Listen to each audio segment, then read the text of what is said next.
উনি হাটাজারি মাদ্রাসার মসজিদে বসে আমাদের ছাত্রদেরকে একটা কবিতা শোনাইতেন। প্রায় সময় এই শেরটা ওনার মুখে শুনতাম। আর হুজুর বলতেন, এই যে শেরটা বললাম, এই কবিতাটা বললাম, এটার দাম 1 লাখ টাকা।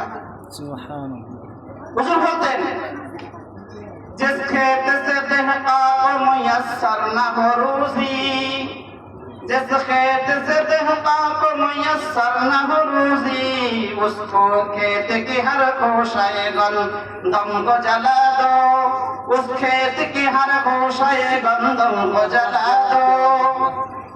হুজুর বলতেন, হে কৃষক ভাই, তুমি যে জমিতে ফসল বপন করেছো, এই ক্ষেত যদি তোমাকে ফসল না দেয়, গমের ক্ষেত গম না দেয়, আখের ক্ষেত আখ না দেয়, ডালের ক্ষেত ডাল না দেয়, এই ক্ষেতে হাজার মেহনত করে তোমার লাভ কি?